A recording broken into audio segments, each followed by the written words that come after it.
Hi, Andy Nelson here. I'm going to guess that as a business owner, you don't think twice about locking up your place of business, or if you have sensitive items, cash, that sort of thing, putting it in the safe, locking it up, and leaving. But I'm going to guess a lot of you don't think about the sorts of ways that you can lock up another kind of property you have, which is your intellectual property. We just talked about how it's second nature to lock up your real estate, to lock up your personal property. But that intangible intellectual property is something that doesn't come natural to most folks, yet almost any business has some form of intellectual property. No, I'm not talking about what you might be thinking, which is, hey, intellectual property, that sounds like Silicon Valley. That's not for me. I don't mean that type of thing, although it may apply to you. Almost any kind of business has some sort of intellectual property. It may not be inventions, things that are covered by patents. You may associate that with Silicon Valley.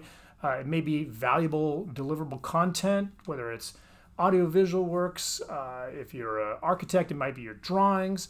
If you are a novelist, it may be your various writings. Any sort of things, that stuff is valuable, and there are ways that you can protect that or maximize the protection to maximize its value. And it makes perfect sense to try to take those safety precautions.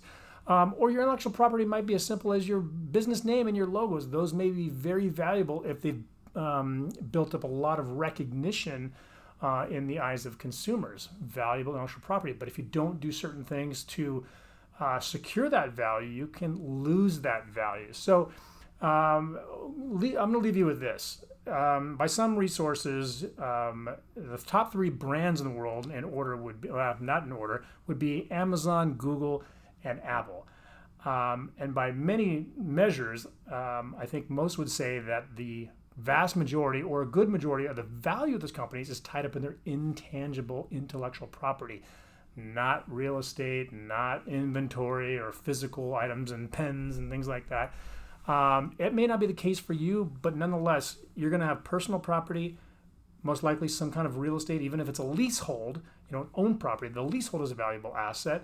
But you are also going to have intellectual property, and I'm going to guess a lot of you do not do the things necessary to maximize that value, and you may be leaving it open to intellectual property thieves.